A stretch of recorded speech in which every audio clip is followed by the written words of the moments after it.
2, 1.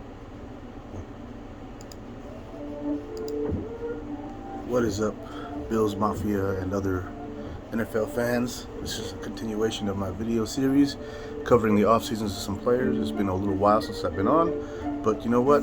The show must go on. So I'm going to go ahead and continue making my videos so I get through all 30 teams. Turn that down just a tad. Right? So I got to get through all the 32 teams, and I am on number 7, the Cincinnati Bengals. All right? So the Cincinnati Bengals, they lost or let go of, a certain amount of players, and they brought some back just like every other team. One of the biggest perceived losses would be A.J. Green. Now, A.J. Green's been hurt a lot the last few years. He hasn't really been so productive for them. So, moving on from him was probably the right move. He is now an Arizona Cardinal, so good for him. Geno Atkins is no longer a Bengal. He was released. Riley Reef is now a Minnesota Viking. Now he's a Bengal. He was a Viking. They also brought in Ricardo Allen from the Falcons. They lost Bobby Hart to the Bills. I don't think he's going to last on that team. I'm a Bills fan, so I don't see that happening. They lost Giovanni Bernard to the Buccaneers. That's another addition to that backfield that can catch. He's a lot like James White. That's adding a new dimension to the Bucs offense, so to speak. They also lost Sean Williams to the Cardinals, John Ross to the Giants, Mackenzie Alexander to the Vikings. They lost B.J. Finley to the Steelers. They brought in Mike Hilton from the Steelers. They brought in Kevin Huber stayed. They lost William Jackson III to the Washington football team. Good corner. I'm surprised they didn't keep him. They kept Brandon Wilson. They lost Ethan Carter to the Dolphins. They lost kicker Randy Bullock to the Lions. They lost Alex Erickson to the Texans. What's up? Do you have the voicemail from the school? Yes. Mom needs it. Hey, man.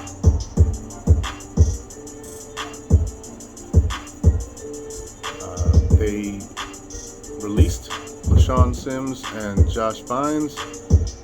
Christian Covington is now a Charger. They retained Mike Daniels and Clark Harris. They got Chidobe Awuzie from the Cowboys. Wow, okay. That's quite a grab. Now I can see why they let go of William Jackson. They let Marcus Hunt go. They brought in Larry Ogunjobi. Wow, okay. All right, big boy. They retained Quinn Spain. They lost Xavier Williams. They retained Mike Thomas. They let go of. They retained Mike Thomas. I don't know what I said there. They let go of Ryan Finley. They lost Alex Redmond to the Patriots. They retained Brandon Allen, quarterback. They signed Trey Hendrickson. That's a big one from the Saints, pass rusher. He's either going to be a colossal signing or a colossal dud. He had a good last season in the Saints, but his seasons before that were kind of subpar. And then he has a big year, and they signed him to big money. So we'll see. But, I could see him being a flop or a success. It really depends on the team and how they, position him, and how much of that season was really him just wanting to get the bag versus how much of that season was really him producing at a level that you expect from a guy who's getting paid that much. So we'll see. They also brought in tight end Thaddeus Moss from Washington. They lost Carl Lawson to the Jets. They kept Jalen Davis. They got Joe Bacci from the Eagles. They were able to keep Samaje Perine and Tony Brown. They brought in Trent Taylor, wide receiver from the Niners.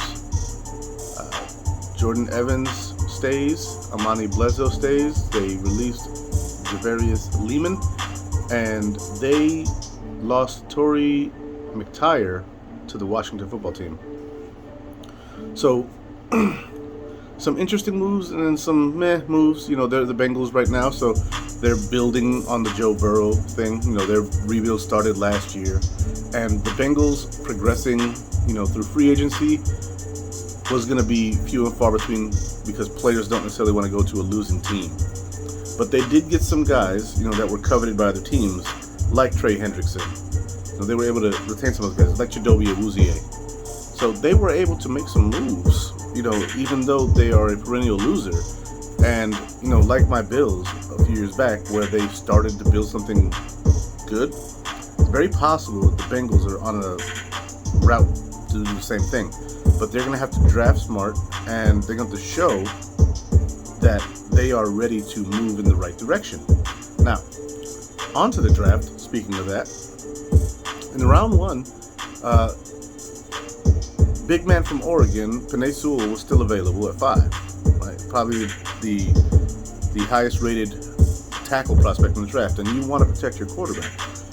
Instead of doing that, though, they reunited him with Jamar Chase, wide receiver from LSU, which, you know, isn't a bad move either because they were really lacking at wide receiver. They had 2. They lost A.J. Green, or they released A.J. Green, and now, you know, they're bringing in a stud young guy in Jamar Chase, who, in my opinion, was the best wide receiver in the draft, and they'll probably address the offensive line, you know, in free agency or make a trade later. There's going to be guys available, so we'll see. But I don't hate the move. I don't necessarily agree with it either. Now, in the second round, they took a tackle, so there you go. They addressed the tackle spot.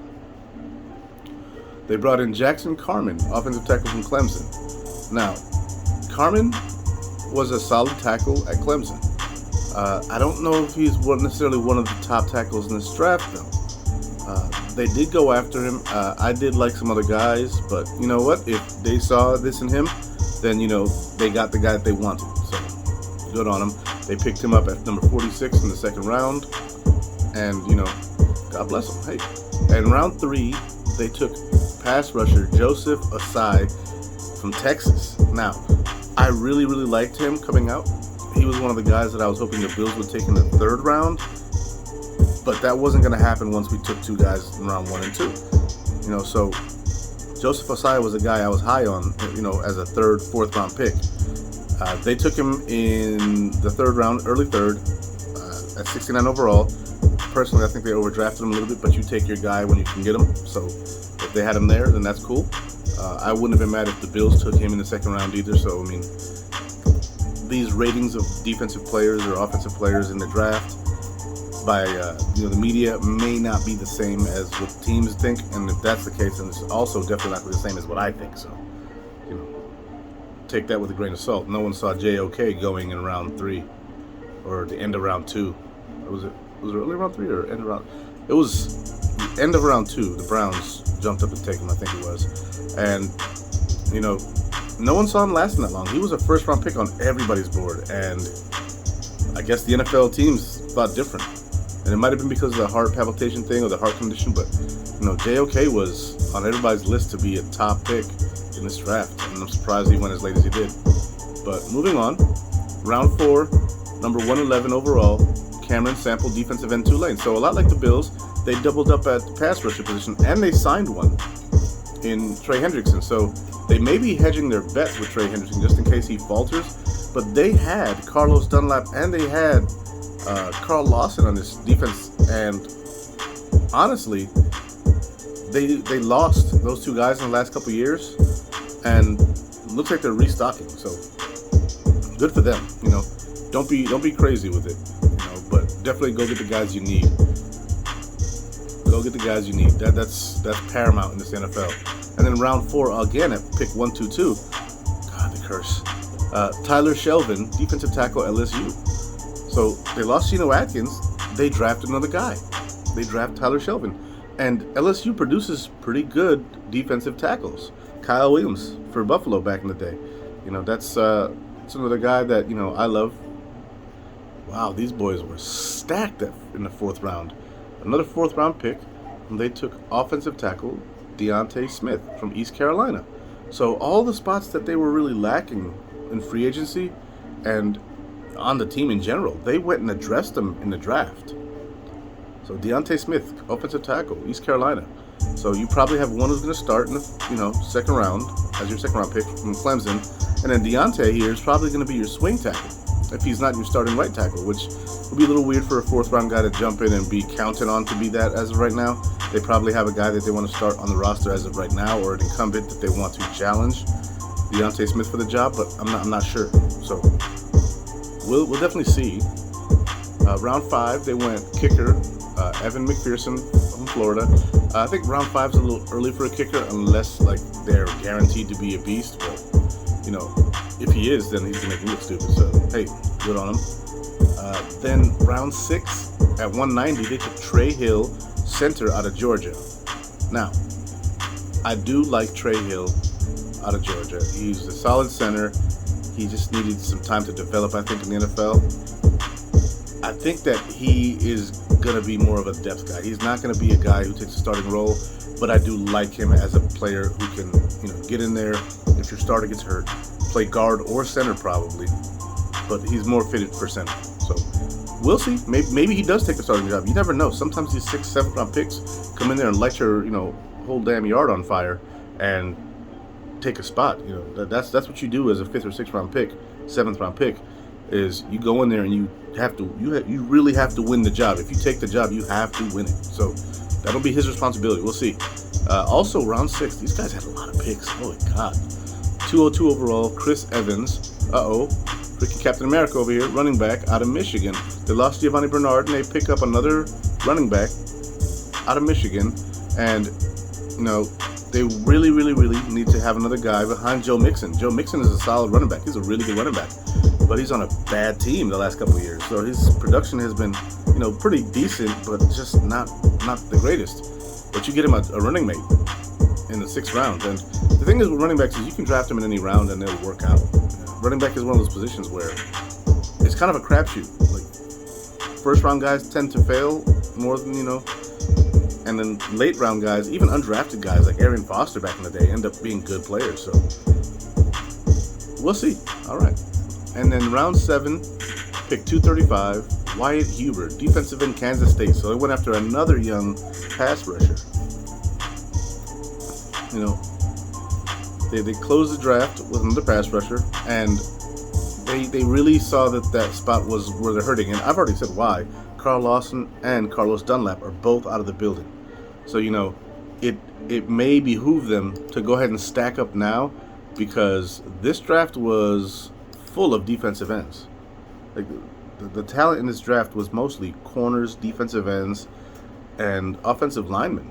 You had some running backs in there too, but wide receiver was decently strong, especially at the top of the draft. And the Bengals, they jumped at it. They pounced. I'm going to take an offensive lineman round 2. I'm going to take a wide receiver round 1. And then everything else is going to be whatever we need. And, I don't typically like drafting out of need. But, when you need something, you need it. And that's what the Bengals had to do. Unlike teams like the Bills and the Buccaneers and the Chiefs and, other squads that don't have glaring needs, you can just pick the best player available, and they can compete for a spot on your team, and maybe make the players around them better, including the guys that you may have had perceived as needs. So, we'll see. I actually like their draft a lot. They had a lot of picks, and they take multiple shots at multiple positions. Offensive line, defensive line, which is where they were hurting. They took a running back. I really like what they did here, and there's not much to complain about if you're a Bengals fan. You're probably not going to win a lot of games this year, but the fact remains, your team took some shots. They weren't playing around. They saw their deficiencies, and they decided to go after them. So, good on the Bengals. Good luck this coming season. I have no ill will towards the Bengals. They play in the AFC North. The different division. We see them once every 3 years or so, especially since the Bills have been a better team and the Bengals have not been. But if they light it on fire this year, you never know. We might see them more often.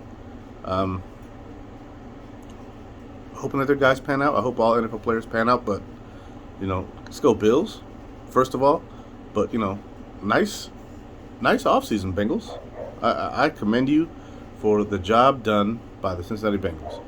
So, I don't even remember what their GM's name is, but I know that they are going to try and repair whatever deficiencies they have. And these players are not going to come out the gates most likely and make huge differences. They're going to have to develop. They're going to have to, take their lumps in the NFL. But there's a lot of good players, and doubled up at a lot of positions. I remember back in the day when the Bills drafted Kyle Williams. He was a 5th-round pick, but in the round 1, they drafted John McCargo from NC State, who played alongside Mario Williams. And John McCargo was a massive flop, but Kyle Williams was a diamond in the rough out of LSU.